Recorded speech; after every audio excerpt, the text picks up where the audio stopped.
Salut à tous, on se retrouve pour l'épisode 2423 du Zap Image. On commence aujourd'hui en ce mardi 4 juillet tout d'abord avec l'équipe de France. Il y a 9 ans, jour pour jour, la France s'inclinait 1-0 face à l'Allemagne lors de la Coupe du Monde 2014 sur un but de Mats Hummels de la tête. Varane est au marquage, il n'avait pas assez gêné, on peut dire, Mats Hummels qui avait trompé Hugo Lloris et du coup la France avait été éliminée de ce mondial. 2014 et l'Allemagne avaient ensuite éliminé le Brésil en demi-finale 7-1. On se souvient tous de ce match et bien sûr en finale ils avaient battu aussi l'équipe de l'Argentine 1-0. Ils avaient gagné leur 4e Coupe du Monde. Et toujours avec les jours pour jour. Donc cette fois-ci il y a 8 ans jour pour jour, le Chili remportait la Copa América 2015 au tir au but face à l'Argentine. Higuaín et Banega avaient manqué leur penalty. Donc ça a été le premier échec de l'Argentine. L'année suivante en 2016, la même chose les gars. Chili-Argentine en finale et toujours le Chili s'est imposé contre cette équipe de l'Argentine. Donc voilà, concernant ce match les gars, c'était en 2015, c'était il y a 8 ans jour pour jour. Toujours avec les jours pour jour, il y a 19 ans jour pour jour, c'était également un 4 juillet. La Grèce remportait l'Euro 2004 face au Portugal à Lisbonne. Charisteas, unique buteur de la partie, une victoire 1-0. Et ça aussi les gars, c'est l'un des plus gros exploits du football. Il y en a quelques-uns. Comme par exemple Leicester qui a remporté le championnat d'Angleterre et aussi la Grèce qui avait remporté l'Euro 2004 devant la France, devant l'Angleterre, devant le Portugal. Au Portugal en plus cet Euro, ça a été incroyable bien sûr, c'était il y a 19 ans jour pour jour. Aujourd'hui, il y a du football, les gars, ce 4 juillet. Donc, tout d'abord, sur le continent africain, la Coupe d'Afrique des Nations U23. Tout d'abord, ce soir à 19 h, l'Égypte U23 contre la Guinée U23, première demi-finale. Et l'autre demi-finale, c'est le Maroc à 22 h qui reçoit l'équipe du Mali. N'oubliez pas que cette CAN se déroule au Maroc. Donc, la finale se jouera dans quelques jours, le 8 juillet à 22 h. Donc, voilà, concernant bien sûr cette CAN U23. Et on va parler un petit peu de cette compétition qui arrive au bout, là, vu que là, c'est les demi-finales. Et sur le Twitter de la CAN, on peut dire. Donc les équipes favorites pour remporter cette compétition, on peut voir deux équipes quand même qui se détachent, le Maroc et l'Égypte. N'oubliez pas que ces deux équipes peuvent s'affronter en finale, bien sûr, si les deux équipes s'imposent lors des deux demi-finales.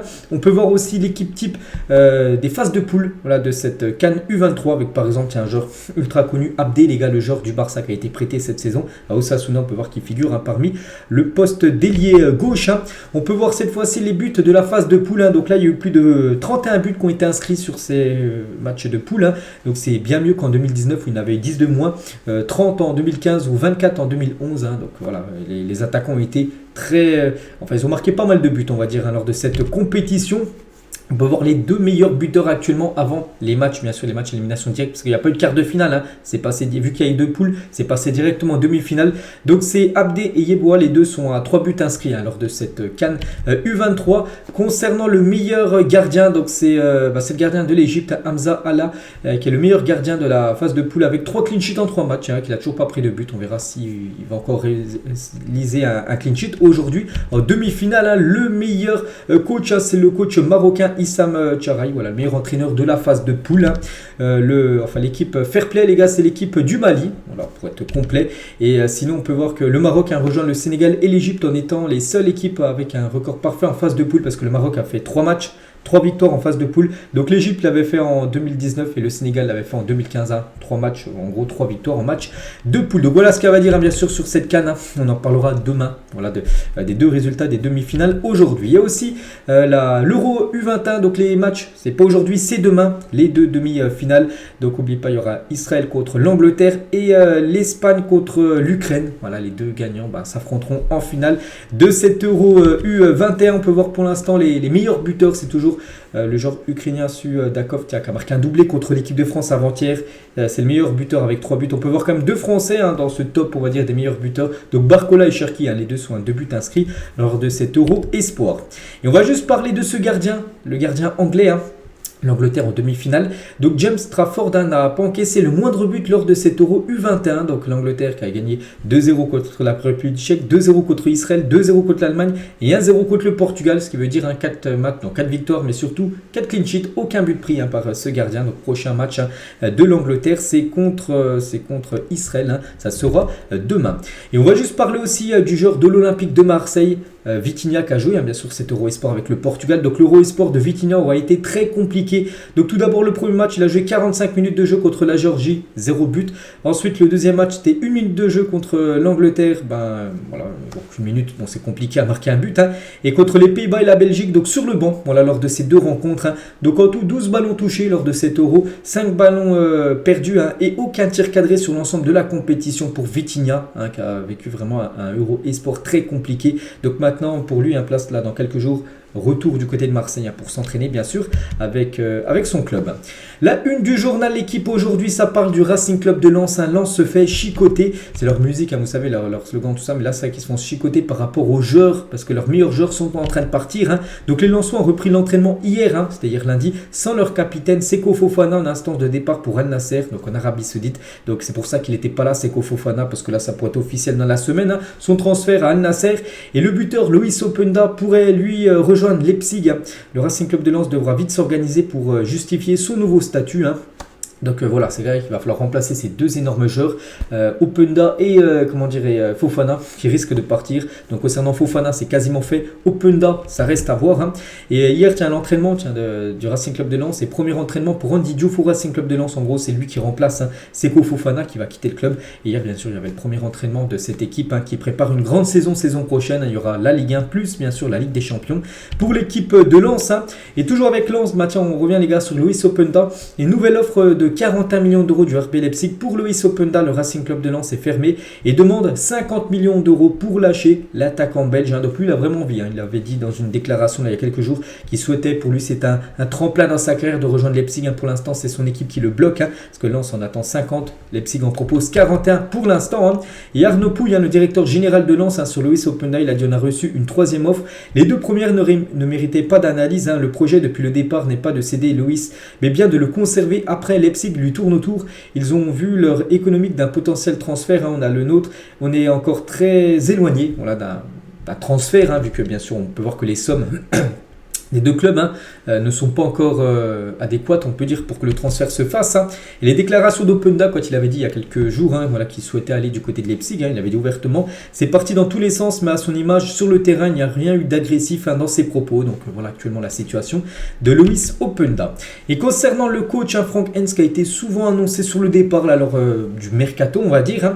Donc le coach cette année, c'est Arnaud Pouille, directeur du Racing Club de Lens, qui est en conférence de presse, pour ça qu'il a parlé de Frank Hens, qui sera bien l'entraîneur de Lens, et qu'il a parlé aussi bien sûr de Loïs Openda. Et toujours avec Lens, et pour finir, parce qu'il y a pas mal d'infos concernant cette équipe, et c'est officiel, Yannick Cahuzac quitte Lens et n'est plus l'entraîneur adjoint de Frank Hens. C'était l'adjoint numéro 2, on va dire, au poste d'entraîneur.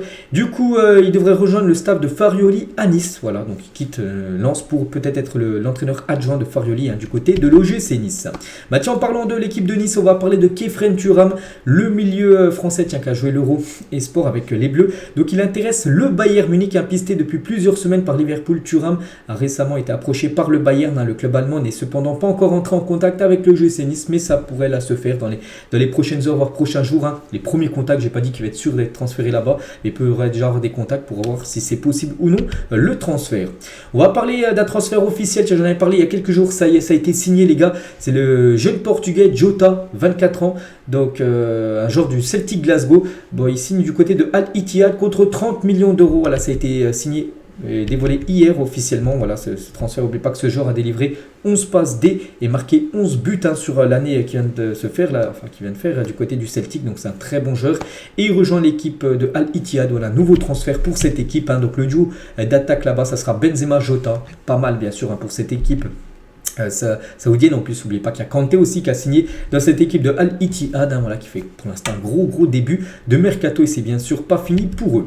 On va parler de Robin Lenormand et Max Kilman, sont les deux pistes favorites de Naples pour remplacer Kim Min-jae, parce que Kim Min-jae normalement il doit passer sa visite médicale aujourd'hui du côté du Bayern de Munich. Donc voilà, ça pourrait être officiel à tout moment, et bien sûr du côté de Naples il faut trouver son remplaçant. Ces deux joueurs sont des options potentielles pour remplacer le Sud-Coréen. On va parler de Milos Kerkez, donc 19 ans, hockey plutôt, désolé, avec la Lazio de Rome, d'après Di Marzio. Donc l'AZ Alkmaar ne demande que 15 millions d'euros pour l'arrière gauche hongrois qui devrait débarquer du côté de la Lazio de Rome. On va parler de ce joueur libre de tout contrat. Alexander Djiku intéresse Beşiktaş, Lille et Nottingham Forest. C'est vrai qu'il est en fin de contrat il y a quelques jours, au 30 juin dernier. Et actuellement, il est libre. On peut voir qu'il intéresse pas mal d'équipes. Après, Strasbourg cherche à le prolonger. Donc Strasbourg cherche toujours à garder son défenseur. Mais Fenerbahçe a également formulé une offre pour le gagner. Donc voilà, il a pas mal de sollicitations de clubs turcs, Beşiktaş, Fenerbahçe, Lille et Nottingham. Voilà, s'intéresse aux joueurs ghanéens. On va parler de l'AC Milan qui a offert 19 millions d'euros à l'AZ Alkmaar pour Rangers. Le club néerlandais en demande 20 millions d'euros. Les négociations sont très avancées. Le milieu de 24 ans est chaud pour rejoindre le club de l'AC Milan. Voilà, ce joueur, je pense que peu de personnes connaissent. Moi, je ne connais pas, je ne vous cache pas, pourrait débarquer du côté de l'AC Milan la saison prochaine. Concernant Balogun, Arsenal veut 50 millions d'euros pour accepter de vendre Falorin Balogun. Chose qui est sûre, il ne restera pas à Reims, il revient à Arsenal. Arsenal ne souhaite pas le conserver. Et au vu de la belle saison qu'il a fait, l'Arsenal espère au moins 50 millions d'euros pour lâcher Falorin Balogun. Donc on attend maintenant, ça sera quoi son futur club pour l'attaquant américain. Al Nasser a fait une offre très lucrative à André Onana, la principale cible de Manchester United au poste de gardien de but pour remplacer David De Gea. Mais Al Nasser rentre dans la course et pourrait lui proposer beaucoup plus en argent que ce que propose Manchester United pour attirer Onana. Donc affaire à suivre. Mathieu Valbuena veut rejoindre Montpellier. Cependant, Montpellier n'est pas emballé pour le moment. Donc lui, il est en fin de contrat avec l'Olympiakos là au 30 juin dernier. Il n'a pas été prolongé, donc actuellement il est libre. Et lui, il aimerait rejoindre Montpellier et revenir en France. Mathieu Valbuena, donc là on verra bien sûr ça va se faire ou non. Et toujours avec l'Olympiakos, et c'est officiel également, tout comme Valbuena, Yann M'Vila, 33 ans, quitte librement également aussi cette équipe de l'Olympiakos. Donc voilà, deux joueurs français quittent cette équipe de l'Olympiakos, ils sont actuellement libres, ces deux-là. On va parler, et c'est officiel, du jeune Lamine Gueye, les gars, quitte le FC Metz. Voilà, concernant son futur pour l'instant, je ne sais pas. Concernant Sergio Ramos, donc il a été contacté par l'Inter Miami, mais il n'y a pas que l'Inter Miami qui est intéressé par Sergio Ramos, il y a aussi deux clubs saoudiens qui sont aussi très intéressés par l'ancien joueur du PSG. Donc voilà, concernant pour lui, ce sera peut-être la MLS, peut-être l'Arabie Saoudite, mais une chose qui est quasiment sûre, ça sera en dehors de l'Europe pour Sergio Ramos. On va parler de Villarreal qui fait de Davinson Sanchez sa priorité pour remplacer Pau Torres. Donc Fenerbahçe, Galatasaray ou le Spartak Moscou sont également sur le joueur. Tottenham demande 15 millions d'euros pour le défenseur colombien. Selon Relevo, donc voilà, c'est que Pau Torres il va quitter à Villarreal. Il va aller du côté d'Aston Villa, et bien sûr à Villarreal. Il faut trouver son remplaçant. Ça pourrait être le défenseur colombien Davinson Sanchez. Lyon et Séville discutent d'un éventuel échange entre Romain Fèvre et Gonzalo Montiel. Les Sévillans ont entamé des discussions avec Fèvre, tandis que Montiel veut venir jouer du côté de Lyon. Donc voilà, rien à rajouter de plus les gars, pour avoir pratiquement un échange entre ces deux clubs bien sûr concernant ces deux joueurs. Concernant Harry Kane qui est en fin de contrat, n'oubliez pas dans moins d'un an, ça sera le 30 juin 2024 la fin de son contrat à Tottenham, et le Bayern est toujours en contact direct avec Tottenham pour Harry Kane. C'est vrai que Harry Kane les gars, s'il venait à quitter cette équipe de Tottenham, on l'annonce des fois à Manchester United, des fois au PSG, mais vraiment lui sa priorité ce serait le Bayern. Harry Kane veut uniquement le Bayern Munich s'il venait à quitter l'équipe de Tottenham. Donc pour l'instant il y a toujours des contacts, voilà, on va voir si ça va se faire ou non. C'est vrai qu'à Tottenham on ne gagne jamais de trophées. C'est vrai que s'il va du côté du Bayern, on pense qu'il pourrait remporter beaucoup de titres de trophées et marquer beaucoup de buts dans cette équipe. Concernant Firmino qui est actuellement libre, donc il va s'engager, normalement c'est aujourd'hui ou demain maximum avec l'équipe de Al Ahly jusqu'en 2026, un contrat de 3 ans. Tiens, il va aller dans le club par exemple de Edouard Mendy qui a rejoint cette équipe de Al Ahly. Donc voilà, pour Roberto Firmino c'est quasiment aussi officiel. Ça c'est bien officiel, c'est Dortmund qui recrute Félix Nmecha en provenance de Wolfsburg, un montant du transfert 30 millions d'euros, bonus compris. Voilà, c'est le nouveau numéro 8 du côté du Borussia Dortmund. On lui souhaite bonne chance. Ça aussi, c'est officiel, c'est Marcelo Brozovic. Depuis quelques jours, c'était coup de tête sur coup de tête. Un coup, il était proche de rejoindre Barça, un coup Al Nasser. Ça y est, cette fois-ci, c'est bien officiel. Il rejoint l'équipe de Al Nasser. Il quitte l'équipe de l'Inter Milan. Donc, il a signé son contrat. C'était hier à Paris. On peut voir la Tour Eiffel derrière. Après avoir effectué sa visite médicale, le Croate est resté dans la capitale pour y signer son contrat avec l'équipe de Al Nasser. Donc, voilà. Belle recrue, bien sûr, pour l'équipe de Cristiano Ronaldo, l'équipe de Al Nasser avec le joueur Brozovic. Donc contrat de 3 ans, montant du transfert 18 millions d'euros que récupère l'équipe de l'Inter Milan. Et lui son salaire, pas mal, même très très bien, 25 millions d'euros net par an il touche. Donc par exemple au Barça il aurait proposé à peu près peut-être 5 millions voilà, en salaire, alors que voilà, du côté de Al Nasser c'est 25 millions d'euros net pour 3 ans, enfin sur 3 ans pour Brozovic. Bonne chance à lui en Arabie Saoudite. On va parler de Christian Pulisic, ne souhaite pas rejoindre Lyon, et ce quelle que soit leur offre, parce que Lyon Lyon, les gars, voulait absolument Pulisic, qui va quitter l'équipe de Chelsea. Donc il y avait le choix entre Milan AC et Lyon. Et du coup, lui, il veut vraiment pas aller à Lyon. Vraiment, il va aller du côté de l'AC Milan. Donc on peut dire climat pour l'équipe de Lyon. On va parler, et c'est officiel, de l'arrière-gauche Ravi Galan, un espagnol de 28 ans, quitte le Celta Vigo et rejoint l'Atlético de Madrid jusqu'en 2026. Voilà, c'est signé, c'est officiel. Nouveau joueur des Colchoneros. Toulouse repousse une troisième offre de Francfort pour Fares Chaibi, donc un joueur algérien. Le club toulousain veut 20 millions d'euros minimum pour son joueur et pour l'instant, Francfort propose de l'argent mais pas assez pour le TFC. Donc on verra si un accord va être trouvé entre les deux clubs, bien sûr, concernant Fares Chaibi. Officiel, après une grosse saison avec Bordeaux, 16 buts et 6 passes décisives, pas mal en Ligue 2. Donc Josh Madja quitte les Girondins de Bordeaux librement. Il est en fin de contrat là, il y a quelques jours, au 30 juin. Et du coup, il quitte cette équipe. C'est un gros coup dur pour l'équipe de Bordeaux. C'était quasiment leur meilleur joueur. Donc c'est une perte importante pour les Bordelais sur le plan offensif. Donc pour l'instant, on ne sait pas où il va filer. Donc surtout qu'il est intéressant vu qu'il est gratuit actuellement, il est libre. Le joueur Josh Maja. On va parler d'une info officielle. Djibril Cissé fait son retour à l'AG Auxerre. C'est vrai que c'est vrai les gars, mais bon, pas en tant que joueur. Il ne revient pas en tant que buteur du côté de l'AG Auxerre où ça a été une légende à l'époque. Mais plutôt il interviendra auprès des attaquants dans le staff de Christophe Galtier. Voilà, il sera dans le staff en gros de Christophe Galtier. Je dis désolé, Christophe Pellissier. Voilà.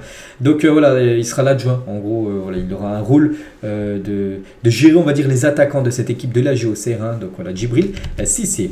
On va parler de Brighton qui continue de cibler la pépite ghanéenne Mohamed Kudus pour renforcer son milieu de terrain. La gestion sportive de ce club est incroyable. Brighton, les gars, qui réalisent quand même des bons coups sur le mercato. Alors, ils ont déjà vendu en plus des joueurs chers comme Alexis McAllister et aussi Caicedo qui pourrait quitter le club en milieu de terrain. Et ils pourraient, vu qu'ils ont récupéré quand même un peu d'argent, ils pourraient investir une partie de la somme récupérée avec Alexis McAllister par exemple sur Kudus, les gars, qui veut lui quitter l'équipe de l'Ajax Amsterdam. N'oubliez pas que Brighton jouera l'Europa League saison prochaine. On va parler de Kasper Dolberg, l'attaquant danois de 25 ans, va quitter Nice et s'est envolé pour Bruxelles. Donc il devrait signer du côté de Anderlecht pour environ 6 millions d'euros. Voilà, ça peut être officiel à tout moment. Ce joueur est toujours avec Nice alors que Kasper Dolberg va prendre la direction d'Anderlecht. Nice tente de boucler la venue de Joshua Brenet, un latéral droit de Twente. Un nouveau joueur qui pourrait débarquer du côté de la Ligue 1. On va parler du Paris Saint-Germain, bien sûr, le PSG, on est obligé d'en parler dans les vidéos Mercato parce qu'elles sont toujours sur beaucoup de joueurs et Randal Kolo Muani est maintenant la priorité du PSG cet été. En effet, les pistes Victor Osimhen, Harry Kane se sont refroidies. On a parlé tout à l'heure d'Harry Kane, que lui il a plutôt le Bayern Munich en tête. Et Victor Osimhen, le gros problème pour Osimhen, c'est que le PSG le veut, mais c'est que le prix demandé par Naples est beaucoup trop haut. Il demande 180 millions d'euros minimum. Naples pour Victor Osimhen pour le PSG, c'est même s'ils ont l'argent, ils ne veulent pas mettre autant d'argent sur Victor Osimhen. C'est pour ça que maintenant la priorité reste Randal Kolo Muani. Donc Francfort demande 70 millions d'euros, donc 110 de moins que ce que demande quand même l'équipe de Naples pour Osimhen. Bref, donc Kolo Muani est à l'écoute du projet parisien, mais il est très intéressé par la première ligue. Lui, son rêve serait d'évoluer du côté du championnat anglais.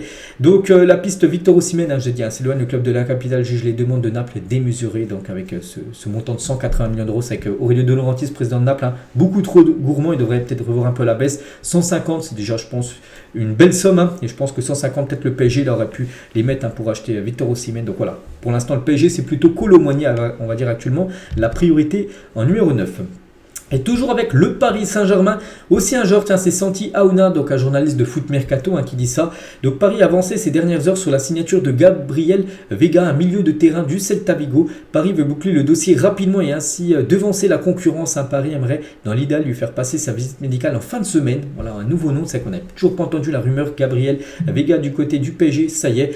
Donc ce joueur pépite, 20 ans, il y a beaucoup de clubs, les gars, qui s'intéressent à son profil.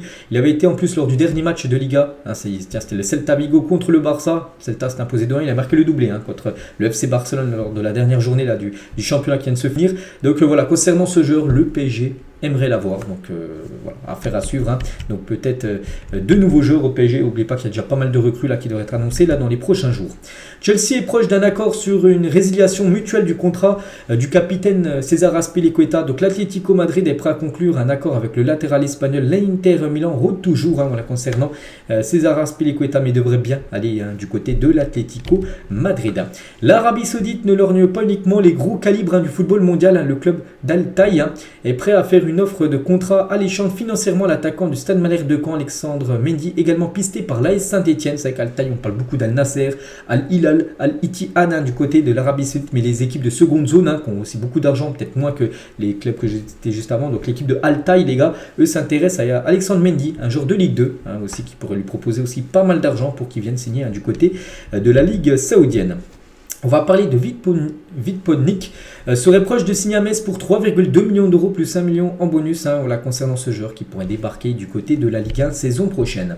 Officiel, tiens, on va parler de Sandro Tonali, on avait parlé il y a quelques jours, vous avez dit que c'était très très proche, il y a le very good Fabrizio Romano, ça y est c'est fait, ça a été signé hier, donc il signe à Newcastle pour 70 millions d'euros de contrat jusqu'en 2029, 7 millions par an en salaire plus 2 millions en option, transfert le plus cher de l'histoire pour un joueur italien. Voilà, Tonali débarque du côté de Newcastle. N'oubliez pas que lui, les gars, son rêve c'était de rester du côté de Milan et faire toute sa carrière à l'AC Milan. C'est plutôt son club de l'AC Milan qui l'a poussé. Oui, il l'a poussé, il savait qu'il pouvait récupérer plus de 70 millions d'euros et l'AC Milan voulait cette somme tout simplement des 70 millions d'euros. C'est pour ça qu'il était vendu, mais le joueur, lui, un peu déçu, dégoûté, parce que lui voulait rester bien sûr du côté de Milan. Et du coup, voilà, c'est 70 millions d'euros.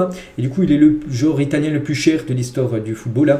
Donc il devant Jorginho 57 millions d'euros. Il avait été transféré à Chelsea. Buffon 53 à peu près. À la Juventus Turin. Donc voilà, le top 10 des joueurs italiens les plus chers. Et Tonali est maintenant le numéro 1.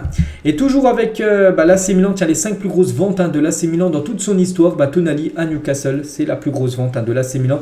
En deuxième, Ricardo Kaka au Real Madrid, 67 millions d'euros. Il y avait aussi Tchechenko sur le podium à Chelsea, les gars, c'était 43 millions d'euros à l'époque. Et toujours avec Newcastle, qui attire quand même Tonali, une pépite. Donc avec Guimarães, Tonali et peut-être Nicolo Barella aussi, un joueur qu'on annonce quand même du côté de Newcastle depuis quelques temps. Imaginez les gars, ces trois-là au milieu de terrain du côté de Newcastle saison prochaine. N'oubliez pas qu'en plus ils joueront la Ligue des Champions. C'est pas mal bien sûr pour cette équipe anglaise. On va parler de Mason Mount, passe actuellement sa visite médicale avec Manchester United. L'attaquant anglais devrait s'engager pour 5 ans plus une année en option d'après Fabrizio Romano. Voilà, ça pourrait être officiel dans la journée si tout est ok lors de la visite médicale. Donc voilà, Mason Mount devrait devenir un nouveau joueur de Manchester United. Officiel, le jeune ailier Ilias Alcomatch, 19 ans, signe à Villarreal jusqu'en juin 2027, arrivé libre en provenance du Barça. Il est en fin de contrat, en 30 juin dernier, et il rejoint librement cette équipe de Villarreal, le jeune Alcomatch. Toujours avec un jeune joueur, donc il s'appelle Iker Diepa, donc il est né en 2010, il a seulement 13 ans ce joueur, défenseur central de Las Palmas, rejoint le Real Madrid. Bon, il ne va pas jouer avec l'équipe première, Dural a 13 ans bien sûr, il va jouer tout d'abord avec les U14, le centre de formation du Real Madrid. Donc le jour de 13 ans jouera pour l'Infantil A, donc l'équipe U14A en gros, la saison prochaine. C'est vrai qu'il fait un peu plus âgé, j'ai regardé les commentaires, il y en a qui disent ouais, au moins 18, 19, peut-être même plus que 20 ans, c'est vrai qu'il a seulement 13 ans à ce joueur. Donc voilà, nouvelle recrue on va dire du côté du Real Madrid, on va dire Académie. Everton met 40 millions d'euros sur la table pour El Bilal Touré, annonce un journaliste. Un attaquant malien de 21 ans attise les convoitises de beaucoup de clubs anglais et européens. Almeria pourrait le perdre et en tirer un beau chèque cet été. Voilà, en le vendant pourquoi pas 40 millions d'euros à l'équipe de Everton. Le Real Madrid aurait l'intention de se séparer de Ferland Mendy si l'occasion se présente cet été. Sa valeur marchande est estimée à 25 millions d'euros selon le site Transfermarkt. Il y a surtout des équipes d'Arabie Saoudite qui s'intéressent beaucoup à Ferland Mendy. N'oubliez pas que Mendy, les gars, pas sûr, même c'est sûr qu'il ne sera pas titulaire la saison prochaine vu que Fran Garcia, un autre défenseur gauche, est arrivé au club. Donc voilà, il pourrait être vendu bien sûr par l'équipe du Real. William Carvalho, 31 ans, n'est plus qu'à un pas de s'engager avec l'équipe de Al Nasser. Tiens, il y a Brozovic, on a parlé tout à l'heure. Et voilà, peut-être une nouvelle recrue, les gars. Carvalho qui a été conseillé par Cristiano Ronaldo, son copain en sélection. Donc il a dit au président d'Al Nasser de le recruter. Puis voilà, ça va se faire. Les négociations se sont débloquées avec le Betis pour le Portugais. Donc c'est aussi c'est un transfert imminent. L'AC Milan est intéressé par Boulaïdja. Les Rossonero aimeraient apporter un peu de concurrence. Olivier Giroud, 37 ans en attaque, un attaquant international sénégalais, a marqué 16 buts la saison dernière avec la Salernitana. Il dispose d'une clause libératoire de 25 millions d'euros et de nombreuses écuries européennes seraient également sur le dossier concernant ce joueur de Villarreal qui a été prêté à la Salernitana. Il a été acheté définitivement par la Salernitana et maintenant il pourrait peut-être quitter la Salernitana et aller du côté de l'AC Milan. Officiel, on va parler de Steven Gerrard, le nouvel entraîneur de Al-Ettifaq. Ça y est, c'est officiel. Bonne chance à lui du côté de la Ligue saoudienne. Puis voilà, il aimerait déjà amener deux joueurs sous Steven Gerrard. Al-Ittifaq voit grand et piste des noms bien connus en Europe pour ne pas changer. Donc Jess Lingard ciblé aussi, Philippe Coutinho est également ciblé par cette équipe saoudienne. On va parler d'un autre entraîneur, on parlait de Steven Gerrard, on va parler aussi de Cannavaro, n'ira finalement pas à Karagümrük. L'entraîneur italien n'a pas trouvé d'accord avec le club turc concernant le staff parce qu'il devait rejoindre cette équipe et du coup il n'y a pas eu d'accord. Du coup ça sera une autre équipe pour l'ancien Ballon d'Or 2006, Fabio Cannavaro. Officiel toujours avec un coach, Roy Hodgson, 75 ans, conserve son poste d'entraîneur de Crystal Palace jusqu'en 2024. Voilà, il prolonge une année de plus sur le banc de cette équipe de Palace. Toujours avec les coachs, donc lui vraiment pas sûr qu'ils sont encore coach. C'est Ripoll fragilisé sur le banc des Bleuets. Le sélectionneur des Bleuets, Sylvain Ripoll, fragilisé après ce nouvel échec à l'Euro à un an des Jeux Olympiques 2024. La FFF ne peut pas se tromper si elle souhaite lui trouver un remplaçant, même si le statut quo tient l'accord. Donc voilà, c'est vrai que c'est pas sûr que ça soit lui l'entraîneur l'année prochaine des Bleuets lors des Jeux Olympiques. C'est pour ça qu'ils vont prendre une décision très rapidement. Soit ils le gardent, soit ils le licencient. On va parler de la Liga qui change de nom et devient la Liga eSport pour la saison prochaine. La seconde division aura comme nom la Liga Hypermotion. Voilà, donc voilà, petite info concernant la Liga, bien sûr. Le championnat espagnol est toujours avec cette Liga parce qu'il y a quelques nouveautés hier qu'on a pris. Et surtout, bon, ça c'est quand même, c'est pas du tout une bonne nouvelle pour eux. La Liga n'aura pas de Goal Line Technology la saison prochaine. Javier Tebas, le président de la Liga, il a dit que ça coûtait trop cher, tout ça, la Goal Line Technology. Donc il n'y aura plus cette Goal Line Technology. Vous savez, ça sert à quoi quand le ballon, est-ce qu'il a franchi ou non la ligne entièrement. Donc voilà, il n'y aura plus ça. Donc maintenant, ce sera les arbitres qui regarderont à la VAR, tout ça. Donc voilà. Donc en Liga, en Première Ligue, en Bundesliga, en Serie A, il y a toujours la Goal Line Technology, mais plus en Liga. On va parler des joueurs de Arsenal qui sont de retour à l'entraînement. C'était exactement hier un retour à l'entraînement du côté de Arsenal pour les joueurs, la plupart des joueurs qui n'ont pas joué bien sûr en sélection avec leur pays en fin de saison dernière. Donc voilà, Mikel Arteta toujours coach. En plus, ce sera une saison chargée pour les Gunners avec la Ligue des Champions à jouer pour cette équipe de Arsenal. La même chose du côté de Chelsea. Pochettino, première interview en tant que coach de cette équipe de Chelsea. Et vraiment, il a commencé à être dans son bureau. Tout ça, Pochettino va faire une belle saison prochaine. Surtout oublier cette saison qui a été catastrophique. Objectif saison prochaine, se qualifier. Peut-être bien sûr pour la Ligue des Champions. N'oubliez pas qu'ils n'auront aucune Coupe d'Europe saison prochaine. L'équipe de Chelsea. Des nouvelles de Neymar, qui a été impliqué dans une altercation en boîte de nuit dimanche soir, donc je sais pas où c'était, peut-être au Brésil. Donc Neymar il est en boîte, tout ça, puis il s'embrouille avec je sais pas qui, j'ai vu la vidéo. Bon voilà, c'est ce qui se passe avec Neymar. Il tient une petite photo de Neymar avec Vini Junior, bien sûr, deux cracks, ou ex-crack on peut dire. Brésilien est toujours avec Neymar, parce qu'à chaque fois qu'on parle de Neymar, on parle très peu de Neymar avec le foot, mais souvent Neymar en dehors du foot. Donc Neymar a été condamné à une amende de plus de 16 millions de dollars, soit à peu près 3,1 million d'euros, voilà, en raison des travaux de création d'un lac artificiel dans une de ses maisons.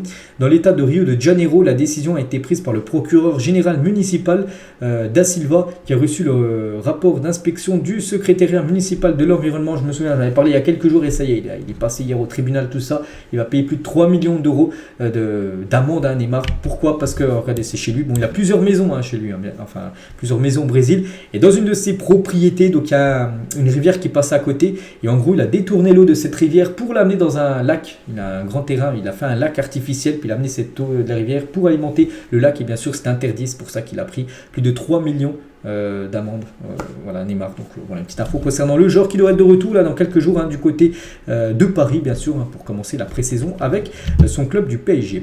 Officiel maillot domicile de l'OM pour la saison 2023-2024 est présenté dans le magazine La Provence ce matin. Voilà, si on l'ouvre, ce magazine La Provence, on peut voir les deux maillots. Donc pour l'instant, c'est pas encore été officialisé par le club. Quand ça sera officialisé, je vous le montrerai. Et voilà, ils vont ressembler à ça. Maillot domicile, le maillot blanc, et le maillot extérieur, le maillot bleu. Donc c'est MACGM, le nouveau sponsor de maillot. Donc voilà, ça devrait être officiel à tout moment, bien sûr. Les deux nouveaux maillots de Marseille saison prochaine.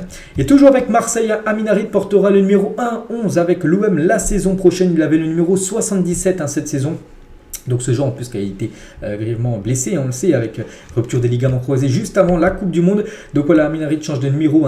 Donc Harit 11, il a mis nouveau maillot, nouveau numéro, n'achetez pas avec le 77, je vous rembourserai pas. Il reste tout en bas qu'il a mis ça, parce que c'est son ancien numéro. Le 77 maintenant c'est le numéro 11 du côté de Marseille, Amin Harit. Jean-Pierre River annonce que Nice change de projet. Donc il a dit l'objectif est d'être dans les dans les places européennes. Le projet évoqué il y a quelques années d'être l'équipe juste derrière le PSG, parce que quand ils avaient été rachetés par Ineos, River avait fait une interview en disant voilà, dans 2-3 ans, notre objectif sera juste la deuxième meilleure équipe française derrière le PSG. Et on peut voir que 2-3 ans après l'achat de Ineos, voilà, Nice est très très loin au classement. Donc il a dit c'est plus d'actualité derrière le PSG, mais le nôtre reste très intéressant. On est un club qui va qui va mettre à bien travailler plus efficacement possible. On a beaucoup sous-performé ces dernières années. L'objectif est de surperformer maintenant dans le futur. Donc voilà, changement de programme, on peut dire, du côté de Nice. Yaya Touré, les gars, sur Sadio Mané, il a dit lorsque j'étais à City et Mané à Southampton, j'avais demandé à mes supérieurs de le signer du côté de Manchester City, mais à la fin, cela ne s'est pas produit. Klopp a eu l'œil de le signer. Regardez ce qu'il a fait pour Liverpool, il était brillant. Voilà, le bon message de Yaya Touré sur Sadio Mané et toujours Touré sur Mané, donc qui réalise dans son village à Bambali au Sénégal. Il a dit la façon dont il gère les choses en douceur et le soutien qu'il apporte à son peuple dans son pays est incroyable. C'est un grand exemple. Voilà, le très beau message comme de Yaya Touré envers le joueur sénégalais. Des nouvelles de quelques jours actuellement en vacances, comme Jules Koundé qui continue ses vacances au Japon. Voilà. Jules Koundé avant de reprendre l'entraînement, bon c'est pas maintenant vu qu'il avait joué avec la France, il reprendra aux alentours du 20, le 20 juillet bien sûr avec le FC Barcelone. On peut voir aussi Achraf Hakimi actuellement en vacances, le joueur marocain qui sera lui aussi bientôt de retour du côté de Paris. On peut voir aussi Renato Sanchez, un autre joueur du Paris Saint-Germain, très bien affûté Renato les gars, qui va être de retour lundi prochain avec le PSG pour la pré-saison, parce que pour l'instant c'est toujours un joueur du PSG, même s'il pourrait peut-être quitter le club. On peut voir voilà, qu'il est très très bien affûté avant cette pré-saison. Les clubs se présentent déjà pour l'entraînement. C'est vrai que par exemple, on a parlé de Chelsea, on a parlé de Arsenal, même en France, Marseille, Lorient, Nice, il y a beaucoup d'équipes qui ont déjà repris, on va dire, l'entraînement. Donc les clubs se présentent déjà pour l'entraînement de pré-saison après une saison de marathon qui a une Coupe du Monde en plein milieu. C'est vrai que c'est déjà bientôt le retour, enfin déjà l'entraînement, puis après bientôt retour des matchs. N'oubliez pas, dans les gros championnats, la date des reprises. Donc en Première Ligue, en Liga et en Ligue 1, ça reprendra le 12 août. Première journée. En Bundesliga, ça sera le 18 août et en Serie A, ça sera le premier match, je vous parle à chaque fois, le 20 août. Donc voilà le programme des 5 gros championnats par rapport à la reprise de la future saison. Et on finit sur ça les gars, donc j'espère que ça vous a plu. On se retrouve cet après-midi. Il y a bien sûr l'After Zap Image et demain sur cette chaîne pour le prochain numéro. Je vous souhaite une bonne journée et à plus tard.